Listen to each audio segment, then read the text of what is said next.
नमस्कार, बहुत स्वागत आपका। मैं हूं आपके साथ मनोरा सक्सेना। आज बात बिहार की करते हैं, चूंकि नई सरकार में अब पोर्टफोलियो का बंटवारा हो चुका है। किसको क्या मिला ये आप जान रहे हैं। लगातार सुबह से सुर्खियां हैं, अलग अलग माध्यम से ये बातें आप तक पहुंच गई होंगी। लेकिन इसमें हाईलाइट क्या रही? इसमें हाईलाइट रही नीतीश सरकार में पहली बार बीजेपी संभालेगी गृह, यानी कि 20 साल तक जेडीयू नीतीश हमेशा से गृह मंत्रालय अपने पास रखता रहा है, लेकिन बीजेपी गृह मंत्रालय इस बार अपने पास ले गई है। इस खबर के मायने क्या हैं और इसको राजनीतिक भविष्य के चश्मे से किस तरीके से देखना चाहिए, इसे हम समझाएंगे आपको। इसके पीछे की डील क्या रही ये भी आपको बताएंगे। स्पीकर का पद जेडीयू को मिला है और जाने कैसे डील हुई पक्की बिहार में, चलिए आपको डिटेल में बताते हैं। बिहार में मुख्यमंत्री नीतीश कुमार ने एक बार फिर से लोगों को चौंका दिया। किसी को उम्मीद नहीं थी कि नीतीश कुमार अपने 21 साल के कार्यकाल में गृह विभाग छोड़ेंगे, लेकिन इस बार के बदले सीन ने नीतीश कुमार को ये करने पर मजबूर कर दिया।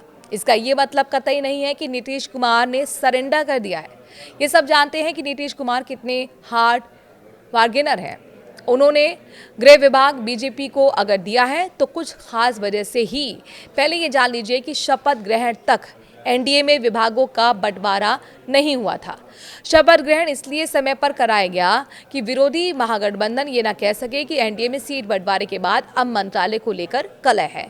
इतनी बम्पर जीत के बाद मोदी नीतीश विपक्ष को ये मौका नहीं देना चाहते थे, इसीलिए पहले मंत्रिमंडल ने शपथ ली और उसके बाद शुक्रवार को आखिरी समय में मंत्रालय के बंटवारे पर मोहर लगाई गई। गृह विभाग के बदले जेडीयू को स्पीकर पद की राजनीतिक गलियारों में इस बात की जोरदार चर्चा है कि जेडीयू ने बीजेपी को गृह विभाग जैसा महत्वपूर्ण मंत्रालय इस शर्त पर सौंपने का फैसला लिया है कि विधानसभा अध्यक्ष का पद जेडीयू कोटे से होगा। हालांकि शुक्रवार सुबह तक बीजेपी और जेडीयू के बीच स्पीकर पद को लेकर कोई स्पष्ट सहमति नहीं बन पाई थी। हालांकि दोनों दलों के वरिष्ठ नेताओं ने गहन विचार विमर्श किया और सत्ता में संतुलन बनाए रखने के लिए ये महत्वपूर्ण समझौता किया गया। बीजेपी को गृह विभाग मिला, जबकि जेडीयू को स्पीकर का पद मिला।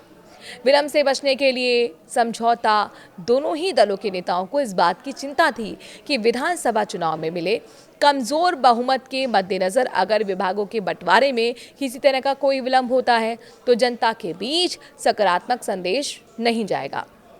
इसी कारण मुख्यमंत्री नीतीश कुमार ने स्थिरता सुनिश्चित करने के लिए गृह विभाग की जिम्मेदारी सहयोगी दल को सौंपने का फैसला किया है और बीजेपी ने भी गठबंधन में संतुलन बनाए रखने के लिए स्पीकर का पद जेडीयू को देने पर सहमति जताई है।